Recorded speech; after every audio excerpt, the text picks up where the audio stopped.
Oğlum, selamun aleyküm. Hemmeğe ya şu gün bir tema hakkında bir edelim guruldaşlık edelim dedik. Yani Türkmenlerin yani bizim elimizden alınan hak hukuklar hakkında nemeleri elimizden alırdık ya da alt Türkler nemeleri alınyanlığını bilmedik diyen bir tema hakkında gurul edelim dedik. Doğrusu elimizden alınan hak hukuklar alındı. Siyasi yönü aslında köplerimiz yani hatta özümüze minni akıl yetirip başlayasa alınanlığını yani alıp durkaların bilinmedik rahatlarımız da alınyanlığını bilmedik rahatlarımız yani bir de doğulu olayımız yani verilmedik bir zadi alındı deyip hesap edecek oluyor. Yani aslında da verilmedi yani biz doğulu olayımız da çünkü bu zatlara yani tarihten alıp kaydamızda da 1881-nji ýyldan bärdäki zatlar Al-Qaidamyzda da eýem şunuň içinde geçýärdi. Hak hukuklarymyzy alnanlygy barada. Indi bizde dolu yani Türkmen halkynda erkinlik, azatlyk berilmedi. Gitdiňçe de gysyrly yani şu zatlar dile getirip, gündeme getirip aýtjak adamlara Türkmeniň bir erkin bolmagyny, milli bolmagyny, öz başda bolmagyny dile getirjek adamlara gitdiňçe yani aradan ayırıp başladılar da yani öňe çykjak gaýmagy ýaňy bir gaýmaklap başlanmalyklary aýyrýarlar da buny. Indi şu ýerde elimizden nämeleri aldylar ýa-da bir nämelerimizi aldylar da onu bilmedik. Bize berilmedik zatlar näme? Biz nämeleri gaýtaryp almaly şu hakynda bir gurrun edelim. Esasy gerekli zatlar bize yani Türkmen halkynyň täzedänden bir aýaga galyp täze bir döwlet gurmak üçin nämeler gerekdi? Şu hakynda bilýän zatlaryňyz bar bolsa her kim öz fikirlerini aýdyp biler. Parahada sana söz bereýin. Oğlanlar bu bizim elimizden alınan tartışan şol aynı çingali kesin birinci ýylları ortalar bizim üstümizden ağalık sürüp bizi kul etmek amacı bilen kulleren olmak amacı bilen hem hukukumuzı hakkımızı elimizden alırlar da Türkmen halkı dine borçlu nemetse de biri dar borçlu orada bir doğru nime de mena doğru nime himme adını bizim doğru bir sesin aklında doğru konuşanların yani köşelemizde pağı tonu pağı tonu buğday neme öndürülse şadatları gönü ilmeden alınyatta bir de sağırsa uzipsocu azıcık pul verip bir de ağırlayadılar. Bizim dine yiyecek nanımıza yeter yani diyorlar da hiç gülüp bayındırmadılar da ortalar. O nedenle Rus İmparatorluğu, Rus İmperiyası. Bildiğine neyli kul hükmünü ulanırlar. Ne mesela için Uruş'ta görünüyor, 40 yaşta Uruş neyli yeniptirler, Germanya'yı yeniptirler. Şu taada Uruş'u öleninin köpesi gazı 80%, 90% Türkmenistan, Özbekistan, Kazakistan, Tacikistan, Kırgızistan, Türkiye Devleti'nin adamları ölün. Yasa şolar öňe sürülip düýe şerip uruşan okuňyny öýretden şolar. İnsanlarda näme boldy? Awraýlam orkar boldy. Orkar daşy uruşmanlar şonu. Arkada iňini galypdyrlar. Bir uruşduk, Stalin nämetdi. Stalin uruşma arkada oturup durlar. O zaman demek yankı bizim parti ömrümüzden bari bize muğd alıp seyahçılar attırdılar bizi. Ağırladılar. Allah dedi. Rus İmperiyatı bizim gözümüzü kapatıp geldi. Gözümüzü açtırman geldi. O zaman hazırki yağdıydı da ve 90 yılda sen garaşsız olunuz diyeyim. Bizi dine 180 gradı tersine uğurlayıp yine de Rus öz golasına saklayadı. Şondan ver bizi. Bizim ne bağlılığımızı bildik özümüz, hakkımızı bildik, bağlılığımızı hiç iyi çıkmadık biz. Neymiş? Mut gaz veriyormuş, mut bindin eriýärmiş, tawuk berýärmiş diýip bir de ağladylar, muhtatdyrlar. Aslında bizim baýlygymyz kän türkmen halky bilenok, hakyny hukumat hormany bilenok. Şu zatlar biziň kimi, diými, şonu bilenok. Näme mysal üçin ýeriň aşagyna biziň ýerasy baýakymyz bar, nebidimiz bar, gazymyz bar. Her ýer açyk ýa-şoň köp oğlanlardan sorýarna, şu biziň baýlygymyz bar, şu baýaklar biziňki, halkyň kışol, mysal üçin 100 000 manatlyk gaz çykdymy, şoly deň derman hamy halkyna, hökümet halkyna paýlap berilmeli şu zatlar diýen köp adamlar aňa düşünýärdi pesmiýä, ýetenokmy. Ben düşünemok oğlanlara. Yok diye o diye bizinki değil, hükümetinki diye. Yok hükümet o da kimin korsun o? Hükümet da mı Türkmenistan'la? Hükümet yok. Ana şonu yine häzirem herkese uğrayalım. Hataylar bizim milligimizi işletmeler. Gaz çıkarıyorlar. Biz öz işgalimizi çağırıyoruz Hatay'ı. Biz onun elini işleyiz. İngilizce işlemi işlemeye olun. Onu gelip bizi başlıklı ediyor. Sarıs yokmuş. Onlara mırda hatta o Türkmenler o kod himmel başlık ya. Yani şu an Türkiye anarda kârde gelip bir oğlanlar bir yerde eline dur dökülüyor. Miye bile morda yatağa oturuyor. Sabah kadar morda keşte çek oturuyorlar. Neye morda elinden gilmeyen atları yokken. Aşağıdan bizim gözümüz açman, gözümüz yumuk gezilir, bizi daha öldürüp gezilir diyenle bizi ölü hali gezdik. Şu anda çenli. Benim fikrimce. Yani vada parada, yani kul edilen halk vada, kul edilip saklanan halk ona sen garaşsızlık berenin, ulenem sen devletin garaşsız bir devlet deyip at berenin, ulenem o garaşsızlık içinden duyup bilmediler. Bunun bilenler var, yani asanlı da bilenler. O bilen adamlarım garaşsızlığın ne hilli attığını halka aydık veren adamlarım yuvaş-yuvaştan arasaladılar. O da yani garaşsızlığın ne molyanlığını. Doğru kardeşim. Kıtaylar hakkında aytýanda Türkmenistan'da işleyen Kıtaylar bizim yerimize işleýärler, ýöne biz olara bergili. Yani gaz bizinki, yer bizinki. Bizim işleýän, bizim Türkmenlerimiz hatta işinem edip berýär, ýöne biz bergili şolara şu an. Yani Türkmenistan'ın statistikalarına her edende näçe milyar dollar vergisi var Kıtay'a. Umuman adamlara näme düşünürjek bolmalylar. Yani berilmedik gadyň bizden alınandygyny, yani berilmedik gady. Düşündüne biz meselem Türkmen halky näme hakynda nemedik bilýär, hakyny sorap bilýän yerler bar da, bizim hem halkymyz hakyny soramayan bir halk, milletler hakyny soraýarlar, ýöne niýde soraýarlar. Meselem aýlykly işleýän, 1000 manat aýlyk berip işledýän, şol 1000 manatyň 100 manadyny kem bersen, o bilýär 1000 manadyň öz hakydygyny. Ýagny şonuň 500'ünü kem berýän bolyn, şo 500'ünü sorap talep edip bilýär, çykyp bilýär, gop edip. Ýöne berilmedik zatlar bar. Yani garaşsızlyk ya da azatlyk diýilen zat ömür görmedik. Şo zatlaryň barlygyny düşündirmemiz gerekdi. Ýuwaş-ýuwaşdan her kim bilýän zadyny umuman hiç kim bu uğurdan professional adamlar däl ýöne iň bolmanda iň adamlar bilýän zatlarmy aýtmamyz gerek. Bilgi diýilen zat mydamada paýlaşan wagtyň zat edýärdi.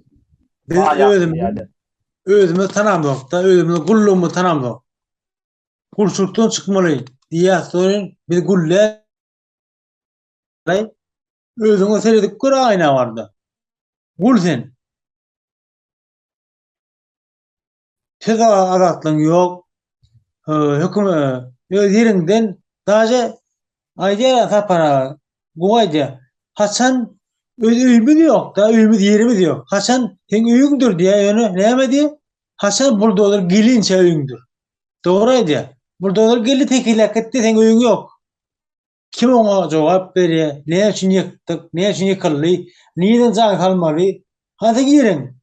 Ya aşağı oturdun. Dünya aşağı oturdu. Bu niye yüzü oturuyorsun sen? Son adet bir bizi ağımı yuptular da Nol. Hakkımı hesap bulunok. Algınımı sorap bulunok. Özüňi alyn sorasaň özüň biri taşgarýar. Şoňalar Türkmen halkyny mal edip sakatdylar da. Mal ýaly. Gaty gözümizi yumup ketdirdiler.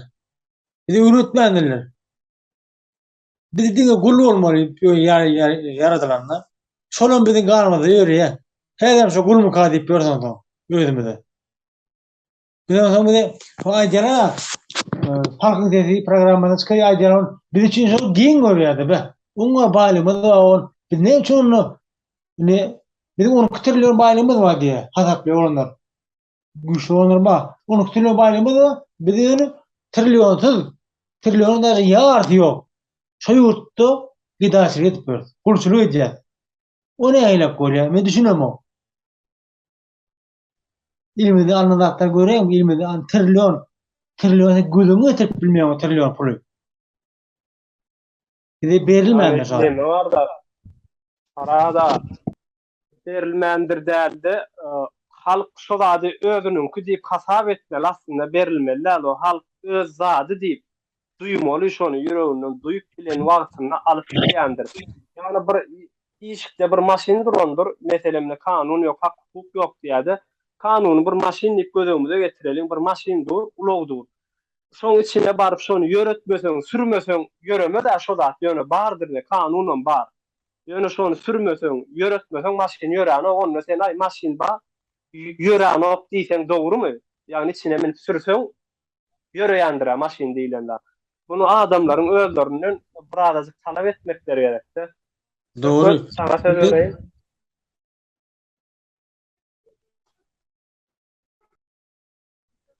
Ha, bana verdin bu sözü. Asla Türkmenistanyň, Türkmen halkynyň şu wagtky düşen gününi Türkmen halkynyň özü düşünüp bilenok da, ýöne gapdandan seretýän bolyn. Şu zatlary düşünüp bilýän bir akyl ýetirip bilýän adamyň gözünde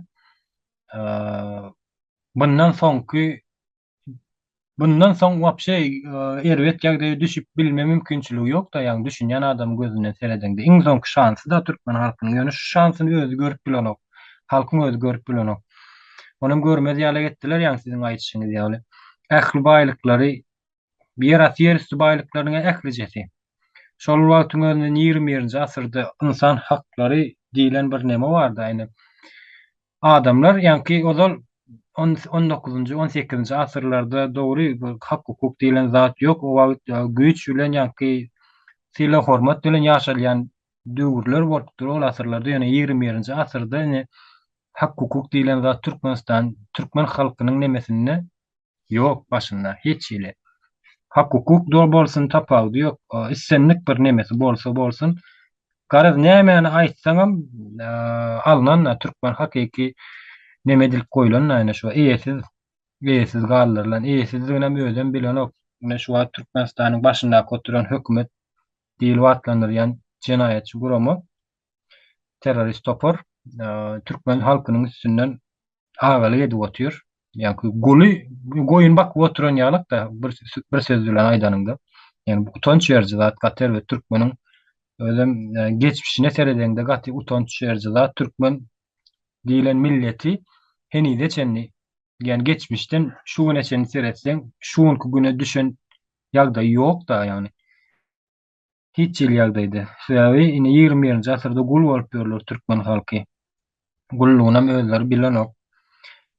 Ýöne biz bunu ine köpçülik bilen aýdýas, sosial mediýalyň üstünde ýetirýäs ýa bolmasa ikiçe köpçülik ýerlerde duşan ýerlerimizde türkmenler bilen şo ýerlerde aýdýas, gepleşýäs öz aramyzda. Bunu şeýdip geplep hakykatlar açyga çykaryp düşündirmeseň bu türkmen halky öz-özünden düşünüp bilme nemesini ýok, düşünüp bilmeýärem sebäbi düşünür ýalagam etmediler. Hakykatlara aýdanda şu wagt sosial mediýanyň üstünden aýdanda zordan düşünýärler, onsoň öz-özlerinden wapşe düşünüp bilenoklar bunu. Düşünmesi mümkin hem-de. Düşünäň ýagdaýlaryna da hakykaty aýdýan adama azat erkin öz pikirini aýdýan adama garşy çykýarlar. Onuň kim çykýar? Türkmenistanyň terrorist hökümeti garşy çykýar. Öz halkyna näme üçin bunyň sebäbi näme? Ýani hakykatlary aýtma diýerler. Aýtma hakykatlar şu yalan bilen ýaşamaly halk. Eger hakykaty aýdaýan ýagdaýynda hakykaty ele alaýan ýagdaýynda, iyi bolaýan ýagdaýynda durup bilmejeklerini bilýärler-de sebäbi. Şonuň üçin istenlik bir pudog alyň Türkmenistanda halk üçin işleýärmi şo pudoglaryň ählijesi. Iň berkijesi öz ýurduny alyp bilmän otýar ne ýaňy özüm az mukdarda alyp başlanyrlar. Bulan ýöne Gater we Türkmen halkynyň başyna gelen ýagdaý göz gynanlarjy ýagdaý. Özüm iň soňky şansymyz biziň şu Türkmenistan döwletini, Türkmen topraklaryny halk bolup biz öz elimize geçirmesek, bundan soň hiç gelejegimiz ýok. Tagam gelejegimiz ýok. Anlan bundan başga hiç gelip bilmemi nemesi ýok da mümkinçilik ýagdaýy ýok hiç ýagdaýda göz öňüne getirip bilýäňizmi? Şonuň üçin men diýjek bolýanym bu zatlar açyga çykmaly, açyga çykmam dur. Bu zatlary bizden has gowy düşünýän nemeler barny, öz eden işlerini bilýän Türkmenistanyň şu wagtky goşadyrnagyň içindäki hökümeti bar. Asliyetini hökümedem däl. Bizden has gowy düşünýär şu zatlary, halkdan hem has gowy düşünýär. Halk hem has gowy bilýär olar asliyetinden istenlik bir döwletde şu döwletiň halky öz başyndaky oýnalýan oýuny has gowy bilýär bolan ýöne biziň halkymyz şonu bilmezden gelýärler. Bilýärlerden bilmezden gelýär. Açyga çykarmany gorkýarlaryny. Istenlik bir adam Türkmenden sorasa ýakyndan tutup soraýar Türkmenistanyň ýagdaýy näkilik diýsen aýdyp berýärler. Ýöne şonu açyga çykarmany gorkýarlar sebäbi näme üçin basyş edýärler. Ýok sen şu açyga çykarma. Yalan bilen ýaşa hakykatlary aýtma.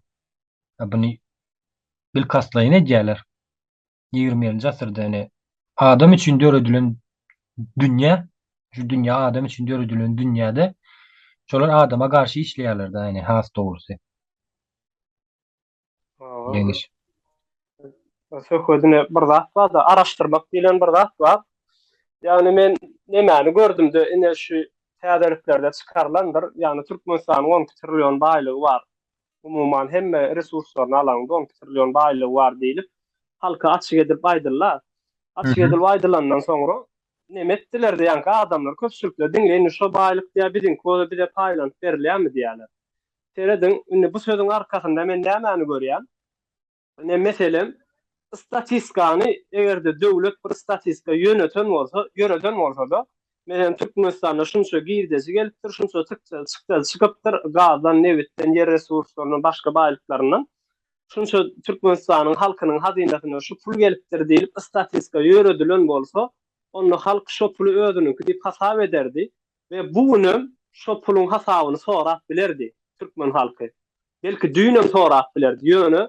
Yani statistikany ýok etmekleriniň düýp sebäbi de şu. Sebäbi men şunu görýän, ine ýaňy ýakyna çykarylan 10 trillion pul wadyp çykarylyp ony ýama adamlar şoň hasabyny sorap başladylar. Entek alınmadyk zady.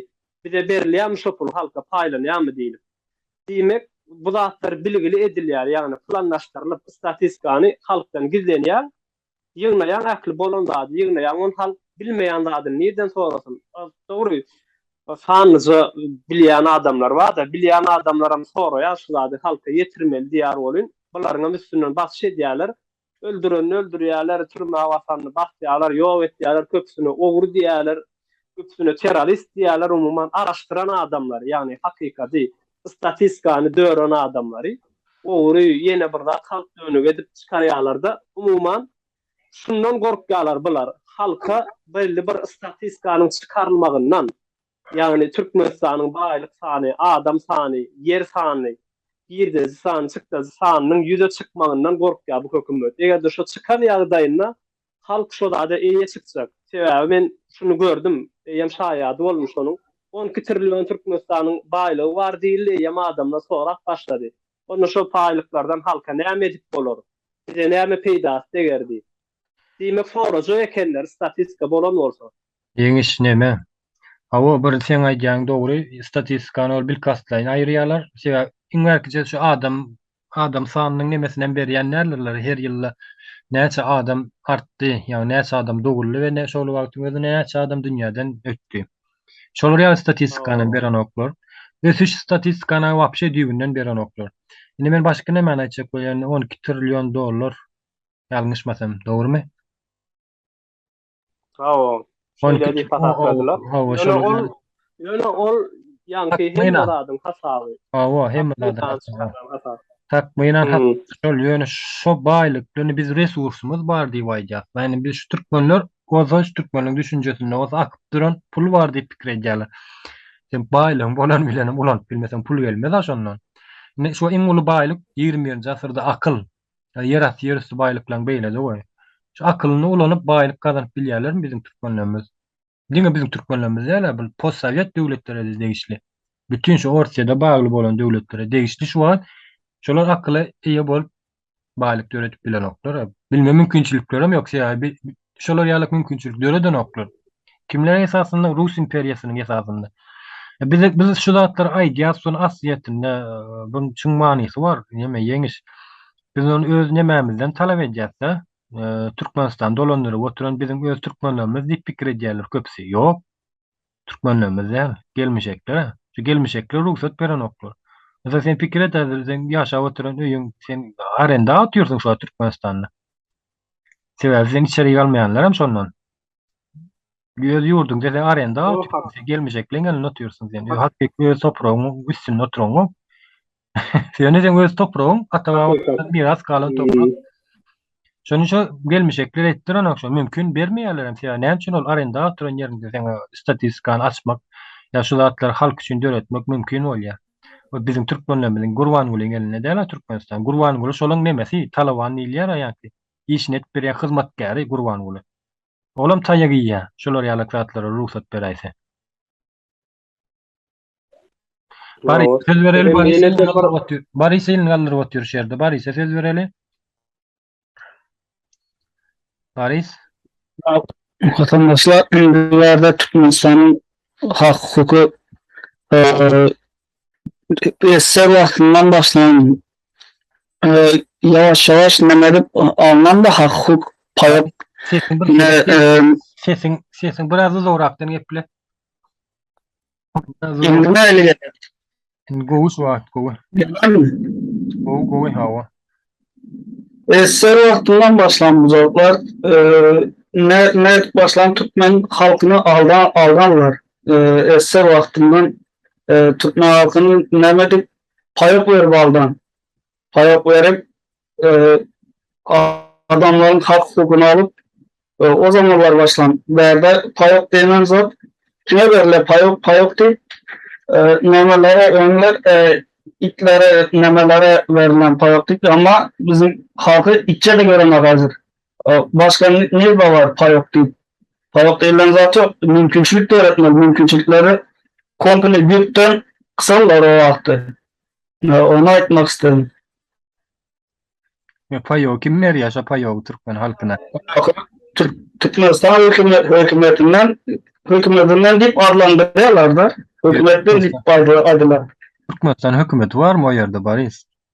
Türkmenistan Hükümet yok.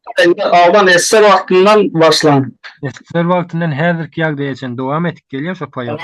Hazır gelmeye çalıyor. Hazırki vakti çalıyor. Bugün eserle devam edip gelen zat payok. Payok deyip benzine çelle getirdiler payok deyip. şu nemede bari ýine şu payokly adamlara nähillet halkyň aňyny ornaşdyrylýar diýsene mut bermek. Indi payogyň bir şerti bar da ýani payok bolanda ýani satylýanlardan ardan bolmalysyň. Ýani mut diýilen bir zady adamlaryň beýnisine ornaşdyrylýar mut bermelimişin. Indi şu adam häzirem aýdýarlar da ýani ýerasty diýe bizim baýlyklarymyz barmyş. Ne 10 trillion baýlygymyz barsa bir de paýlap bersin şunça million şunça dollardan pul ýetýärmiş. Indi siz şunu aýdasyn gelýärdi. Şu gözüňize getirin sizin bir bardak suwuňuz bar. Şo hemmesi sizin suwuňuzyň. Şondan başga size suw berilen ok. Indi şo suwuňy ýeke sen içip gutardyň senden beýlekler däm içmeli.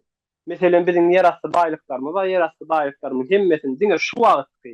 Şuňky aýagy üstündäki ýaşaýan adamlar almak isleýär şonuň hemmesini. Ýöne ondan soňkulara näme galmaly? Meselen şo gelýän baýlyklardan gelýän baýlyklardan bir zatlar taýýarlamasaň, bir aňryňy, altyapyňy düzmeseň, ulanyp bilmeseň, gelecek nesiliň ýa-da seniň sagalaň iýjek zadyny iýdiň bolmaýarmy? Payogam edil şonuň üçin edilen zatlar da Yani sana payok berýärmişin, senden begerýärmişin, hökümet payok berýär, bu zat şunýarlar ki 5 kilo şeker berýär, 3 kilo un berýär. Şoň bilenem adamlar geçinmeli üçin şey diýem hökümet bu bolmalymışyn, yani halkyň gözünde bu görünmelimişin. Şu payoň asyl maksady nemedir seret? Her bir adyma bir çäk esasynda, meselem çäklendirme esasynda berýändirler. Hani galan öňýän önümler nirde onda? SSR wagtynda da şu wagtdan hem kän mikdarda näme önüne. Ýa-ki buğday şu yer üstüne ekin nemeler ekleýär şolar ýaly. SSR wagtyny şolar hemmesi çäklendirme esasyndadyr. Häzir hem şu çäklendirmedir ne? Bu da bir gatı güç 9 kilo diyor ama ayda 9 kilodan adam başına diye bir an nemeden var. Tavuk paradan varmış. Ya sen o zaman 20 jasyrda olar ýaly nemede ýaşap bolmaýar bu wagt geldi. Biziň halkymyz şon öwrenşen olarsaň şolar ýaly şondan başga pikir eden oklar ýa-ki ber bolmasy şumka diýerler. Yurtdaşyna çykyp ýaşap ýörenler şu zatlara has gowy düşünmeli bol. Düşünýärlerem. Yani açık çıkaran oklar emmesi. Murat elini kaldırıp oturuyor igen Murat. Awa. Murat sözleri. Sağ olun olanlar sözlerinde. Ine şurada şol hakikatdan hem şu vatandaşlarımızın ya Türkmen halky Türkmenistan içindäki her bir raýat şol baýlyklaryň özüniň güdür özüne degişirler. Şol Türkmenistanyň içinden näme haryt taşyna çykarylsa şondan belli bir paýy özüne düşýändigini hiç hili bilen oklar.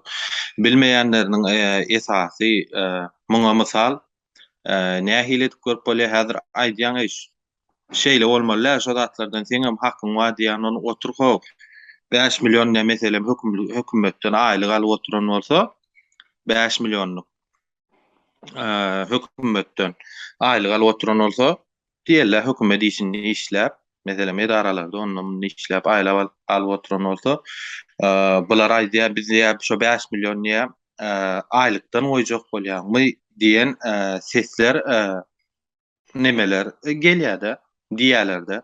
Men aýdýan bulara, ey diýen jan oňan senden niýen meselem 100 milyon alyp otur diýär. 100 milyondan 5 milyonu sana berýär. Sen 100 milyon almaly halyňy sana 100 milyonu alýardan 90 ýaşyny özüne alyp şondan 5 milyonu berýär diýär. Şuňa haçan onuň näme üçin muny beýtýärler? Sebäp diýsen Türkmen halkyna, Türkmen milletine, raýatyna, Türkmenistanyň pasportu bolan her bir raýatda şol atlar menki diýen pikir ýok. İyi çıkan ok şol atlary. İyi çykmanlygy üçin hem şunýalaky gelmişekler, gelýärdiň. Bulan elinden olara gerek de. Taňa gerek bolmasa maňa gerek diýärdiň alyp goýup alýarlar. Şoň üçin her bir watandaşyň, her bir raýatyň düşünmesi gerek, bilmesi gerek. Şol Türkmenistanyň içinden bir diýmeýin ulusummy. Meselem ine 1 manatlyk zat satylsa, şo 1 manatdan şoňa da düşýän paý bar. Meselem ine Türkmenistanyň içinde 5 milyon halk bolsa, diýerler 5-6 milyon bolsa, şo 1 manata 6 milyon halka paýlap bermek. Halkyň paýy bar şo. 1 manatlyk zat çykaryldy.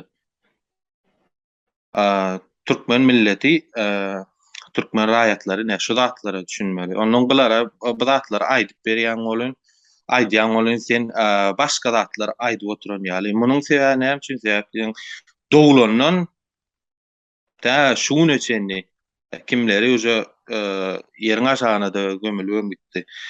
Bilen oklar, aýdan oklar. Sen şuň ýaşyň ýaly hukugyň bar. Muna nirden aýdyp başlamaly çağa? Çağalyk döwründen meselem mine sajiga gatnaýar. Sajikdan uje şonuň bir şahsiýetdigini, döwletiň şonuň öňünde çağalygyna garamazdan jogapkärdigini, hökümet işgärleriniň jogapkärdigini öwretmeli. Bu zatlar hiç hil ýagdaýda öwredilýän. Gaýtan tersine ine kim prezident bol, öňüň türkmen başy diýerdiler, soň Gurban diýerdiler, arkada diýerdiler, arkadaly serdar boldy. Şolar propaganda etdi. Şolar bir uly näýelisem peýgamber derejesindäki bir adam Türkmen halkam şoň edýän işine istat etmeli, boyun bolup oturmaly. Çağalykdan kellesine güýýärler. Ýöne mundan çykyp bolýar Olam nähil ýagdaý ne daşary döwletde gezip berler. Daşary döwletlerde gezip beren ýerlerine internetde dogry we dürüst manyda ulanýarlar. Watandaşlarymyz dogry we dürüst manyda ulanyp gazaklansalar, ina aýdylýan zatlar şu hakykatdan hem şeýlemi kädi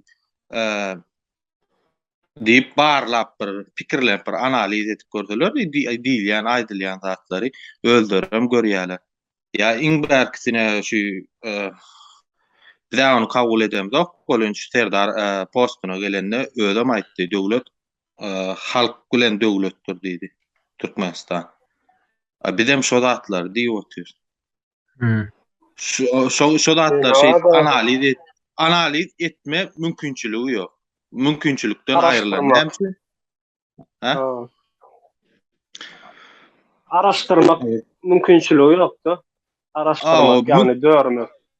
Bilen ok, näde etmeliligini bilen ok. Onuň bir mine çykyp aýdýasa, öwredýär, ey, şu meselem Google'a türkmen diline az informasiýa, türkmen diline Google'a az informasiýa. Ýöne şu ýaşaýan döwletini meselem dilini bilýär, şo taýda işläp bir çörek ýyp ber. Şo döwletiň nimesini bilýär, dilini bilýär. Alyp şoň diline ýazsalar çykýar. Gerek bilesi gelýän informasiýalar öwrenmeli, bilmeli. Ýöne türkmeni öwrenýäninden gitde biriniň mellegini agdar diýeniň aňsat düşýärdi. Şoňa neme dipdirler? Olam mara Murat. Neme şu nedildi? Men bir kitapda okudum-da, ýagny bir neme Türkmenistan kleptokratiýa nuskosy diýilen bir kitap bar. Şo kitapda okudum, şonu şeýle ýazylýardy. Ýagny Türkmenistan özüniň ähli gidejilerini diýärdi, ýagny serişdelerini neme üçin ýatyrym ýapýardy, ýagny şu halky gorkasyny saklamak üçin, ýagny bulara türme urýardy, organ işgärlerini köpeltýär, halka bask etmek üçin ýatyrym ýapýardy diýärdi. Umuman gelýän gidejileri ýagny dogry tarafa ýatyrym ýapan o. Dogry tarafa däli, tersine halky susturmak üçin, ýagny bask yatırmak için yatırım yapýan ekenler. Şonuň üçin de bolup bilerse ýurdun daşyna çykan türkmenleriň köpüsi entegem kellelerine gelen ok, ýagny şu adam şu YouTube'dan bir zatdan ýa bir Google'dan bir zat araşdyrsa, ýagny bu Türkmenistan tarapy şonu bilýän olaýmasyn diýen ýaly duýguy, ýagny şolaryň geninde häzirem durda içinde geninde diýsem ýalňyş bolmagy mümkin, ýöne aňynda häzirem galýa-da. Köpüsünde ýöne olur azalyp barýa gitdigiçe o tarafa barýarda. Ýöne umuman şu türkmen halkyny susturmak üçin, ýagny araşdyrma yapmadylygy üçin, ýagny edilýän işlere analiz etmezligi üçin edilýän ýatyrymlar gatykän ýatyrym ýapýan ekenlerdir. Şu adam edýän ekenler şoňa garşy. Gatdy dogry. Bilimden türkmen jemgyýetini bilimden uzak durýarlaky ýagdaýa getirdiler. Türkmen milletem şu zatlary bilip, düşünüp bir inni aýdy otyrsa, 2,5 milyon ber aýdyl otyr bolun, şol üstünden oýnalýan oýuny bile gidýärler. Bile gidýärler. Bolmasa ne ýaşap ýören gurşowda, gurşow meselem Türkiýany alsaň, Türkiýede görýänler watandaşlary nähili. Türkiýanyň öz watandaşlary nähili ýaşaýarlar. Şolaň konstitusiýasy bilen biziň konstitusiýamyz barda sebäpli dünýä OON, Dünýä Birleşen Milletler Guramasyna şoň esasynda düzülen rezolýusiýa düzülen şo kanundan esasynda da konstitusiýa düzülýär.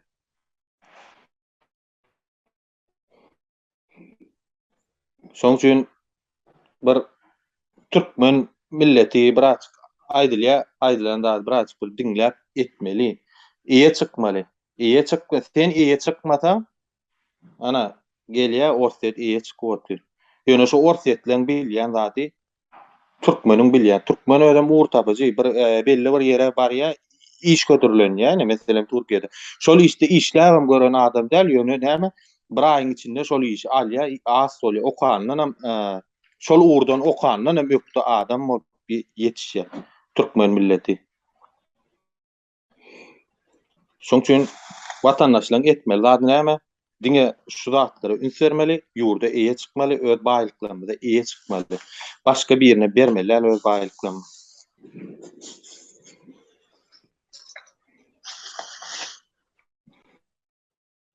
Baýlyklarymyz başga ýöne bermeliler ýa-ni ýa-ki kim talap etmeli şu ýatlary diýilen düşündi näme eýlärdi aslında? Aslında halk talap etmeli, ýöne düşünmeýän halk bunu talap edip bilmeýär. Biz talap etmeli. Ýa-ni düşünýän adamlar talap edilýär. Dogry aýtdy. Düşünmäne çalışmaly, ymtylmaly, ymtylmaly. Söhbet kimler etmeliýän, ony elbetde şu düşünje eýe bolan vatandaşlar etmeli. Türkmen raýatlar etmeli, elinde türkmen pasportu bolan raýatlar etmeli. Ony daşyndan gelip belli bir organizasiýa ýa şoňa meňzeş bir guramalar gelip edip berjek nemesi ýok. Ony hökmany suratda türkmen halkynyň öýde etmeli. Düşünje eýe bolan türkmen halkynyň öýde etmeli, çykmaly, yerli yerden talap etmeli. Şu ýanky düşünje eýe bolan ýene sözüň has gowy gitjä sebäbi düşünjeň bolmasa sen öňe çykaryň bilen bar bol bular ýyzyna serpip durýarlar-da häzirki ýagdaýda. Sen näme üçin çykdyň, näme sebäp bilen çykdyň? Un ýok, ýag ýok. O sen döwletiň bolan döwlet kuruluşyň baý ýerine un, ýag ýetmezçiligi bolup bilme mümkinçiligi bolmaýar. Sen Awganistan däl aho. Nan ýok, un ýok bolmanyň bilen. Ýöl başda garaşdy, baky bitirip Türkmenistan özüm. Näme diýe dünýäwi döwlet diýär. Dünýäwi döwlet diýär özüm. Arka dagly döwletlerinde. Düşünjeň bolmasa sen öňe çykyp talap edip bilmeýän. Ya düşünjelerim ýa-ki biziň awdak geçen düşünjelerimiz näme Murat? Dogry aýtdy. Meselem ýa-da bir näme bar-da, bir watan satan habarlaryna çykarýarlar, aýdýarlar, "Aý planymyz doluk, buğdoýdan planymyz doluk, meselem paýtadan planymyz doluk." Planyň dolan bolsa sen onda näme üçin halk oçura durýar? Näme üçin oçura durmaly?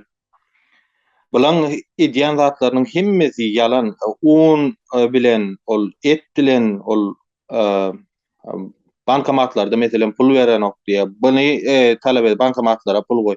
Bu zatlar bilen esasy nemeler problemalar çözülenok.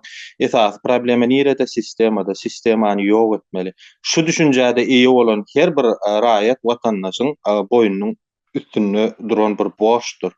Her kim yerli yerden tutup Murat, sistemany ýok etmeli ýa-da şu halkyň şu zatlara düşünjesi bolmasa, akly satmasa şu zatlara, şu pikire, şu düşünje iyi bolmasa yerine getirip täze sistemany guranyň bilenim. Bar o sistemada halk düşünenok diýip halka garşy iş alyp barjakda häzirki ýaly jinaýatkar hökümet ýaly bilýän. Bundan soň durmuşyny dowam etdirjek bolsa ýa-ki nesile goýup gitjek bolsa nemesini, nesil galdyrjak bolsa 7-20 asyrda ýaşamalydyň äzen. Dowam etmelisin bundan beýle. Dogry. Dowam etjek bolsa bu düşünje iyi bolmagy gerek. Her bir adam bolan insan gelip geçici bu dünýä. Ýöne gelecek nesilden Yaş kağıyan elini kaldırıp nemetti, düşürdü. Yaş kağır. Sağ olun söz bereniňiz üçin. O aýdýan zatlaryňyzyň hemmesi dogry. Şu özümizin hak nämämizi, watanymyzy şu terörist toparyň elinden almasak bolmaýan. Buların hemme edýän halk üçin nämäsi bar zady tersine. Onu aramızda ştaýda bir Türk watandaşam bar, olan bir söz aýtjak diýe. Şoňa da bir geçireyim ben. Buyurun Arif Bey. Türk vatandaşı. Türkmen kardeşlerime selam diyorum. Aleykümselam. Hoş geldin. Ben Arif Kaya, emekli İngilizce öğretmeni. Burada Türkmen kardeşim Yaşar Bey'le çalışıyoruz. Nedir? Biz burada emekli olmama rağmen çalışmak zorundayım. Bu çalışan emekçilerin hak ettikleri hayatı, özellikle Türkmen halkının hak ettiği hayatı alması için vermiş olduğu onurlu ve gururlu mücadelesinde Türkmen halkının yanındayız. Arkasında değil, yanındayız. Dünyada bütün Türk halklarının hak ettikleri hayatı yaşamaları için her türlü çabayı, mücadeleyi vermek zorundayız. Bu bizim insanlık borcumuzdur. Çok teşekkür ederim. Dolayısıyla Türkmen halkı burada öz yurdunda ızdırap çekmektedir. Bunun müsebbipleri bir an önce bu iktidardan çekilmelidir. Ki Türkmen halkı hak ettiği onurlu hayata kavuşabilsin. Bunun için elimizden gelen var mücadeleyi vermek zorundayız. Böyle bir şeyi kabul etmiyoruz. Türkmen halkları özgürlüğe kadar onurlu mücadelesini verene kadar diktatörlerden biz bir an önce kurtulmak zorundayız. Sadece Türkmenistan değil, nerede olursa olsun insan onuruna yakışan idareleri seçebilmek adına mücadelemize devam edeceğiz. Bir an önce Türkmen halkı hak ettiği özgürlüğe kavuşsun istiyoruz. Bunun önünde de hiçbir kuvvet duramayacaktır. Burada dünyanın her yerinde olan Türkmenler, Türk kardeşlerimiz bu mücadeleyi hep birlikte vereceğiz. Ta ki selametliğe kadar, azatlığa kadar onun peşindeyiz. Asla vazgeçmeyeceğiz mücadelemizden. Aynı şey Türkiye için de geçerlidir. Biz insan onuruna yakışan hayatı bir an önce kendimize devşirmek zorundayız. Tabii burada öncelikli Türkmen halkının bir an önce öz yurduna kavuşabilmesi. Burada yani yolların kapanması ne demek? Bütün yolların açılması lazım. Yani bugün Türkmen halkı yeraltı zenginliği bakımından dünyada 4. şu mevcut idare bize hiç yakışmamaktadır. Hiçbir şekilde Türkmen halkı bunu kabullenmeyecektir. Dolayısıyla vereceğimiz mücadele sonu aydınlıktır. Buna inanmak zorundayız ve başarmak zorundayız. Derken ben sözlerimi burada tamamlıyorum. Şimdilik Türkmen halkının özgürlük mücadelesinde yanındayız. Hepinize hayırlı akşamlar diliyorum. Hoşçakalın. Çok teşekkür ederim Sayın Hocam. Bu arada bizi desteklep bizim bugünkü yayınımıza katıldığınız için tüm Türk halkına buradan saygılarımı, selamlarımı yolluyorum. Tekrardan teşekkür ederim. Indi vatandaşlar berde öz Ben emeğimize de devam teşekkür ederim. etsek. Sağ olun. Teşekkür ederim. Berde devam etsek, yine biz Türkmen halkının şu wagtky düşen ýagdaýyny bizim Türk kardeşlerimizden bilýär. Bütün Türk kardeşlerimize, Türk milletler bilýär şu Türkmen ýagdaýynyň gelip düşen ýagdaýyny Türkmen halkynyň ve Türkmenistanyň topraklarynyň kimin eline dediğini bilýärler. Yani bizim Türkmenimiziň eline däl häzirki ýagdaýda gelmişek Ruslaryň eline. Yani Türk kardeşimizin aýtýarlygyn bunu hükman ýagdaýda çözmeli ve şolara garşylygymyzy bildirmeli. Dowam eder. Soňra çenli bundan soň olar aýakda galyp bilmeýärler, şu zatlar bolup duran zatlar hakykatlar açyga çykýar bolan, ýa-ni ýaraly ýarasyna duz sepen ýalyk bolýan ýani. Bolýarlar şolar hakykatdan şolar ýalyk bolýar. Bizem bunu dowam etdirmeli. Soňra çenli. Parahat Awol hoş sözlerin için benim bir yankı diyelim getirin. Hakkımı kim alıp vermeli, kim vermeli yani. Onu halk, kim vermeli, vermeli zaten yok. Her Türkmen halkının özü yeki barbardan öz hakkını tormalı, dilemeli, talep etmeli. Şimdi talep edilmeli. Görüyor musun? Türk vatandaşımız, Türk kardeşlerimiz bilen bütün dünya bizi maskara ettiler. Terörist topar, garakçı topar var ya, bütün dünya bizi maskara ettiler. Tüm Türk ırklarına, Avrupa hem yurtları bildiği, biz özümüz bilemde okunik. Öz baylığımızı, zenginliğimizi, hakkımızı bilemde okunik. Hem yurt komşularımız, arkadaşlarımız, yurtdaşlarımız, tabidaşlarımız hemmesi bilýärek biz şunu düşmeyek. Biz yurt dışına çıkamazsan biz dışarıdan tersek ha gururnaýar ekenler. Bizim nähilerde durulmaz, nähili ýaşanymyzy. içeride orada göz bilen ok.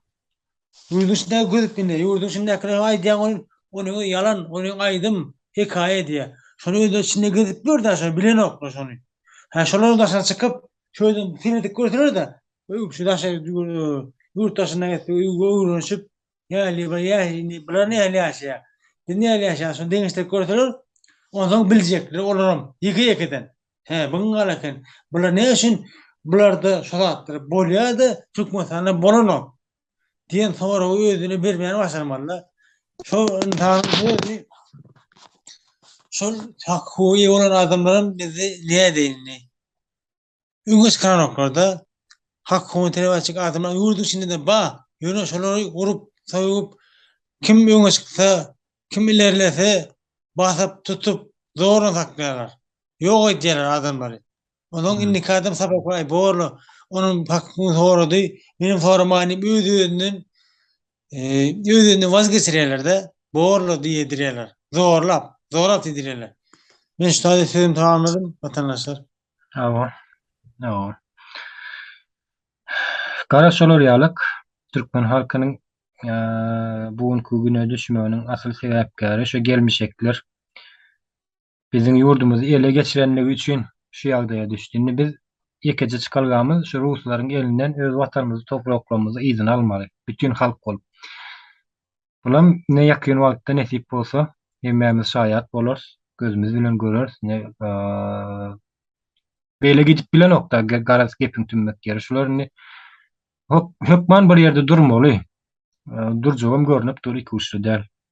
Hakykatlar ne açyk dursa. Awa. Bugün efirimizge uzaltman şeýerde jemläýäliň watandaşlar. Köp sag bolun geleniňiz üçin minnetdar hemmäňize.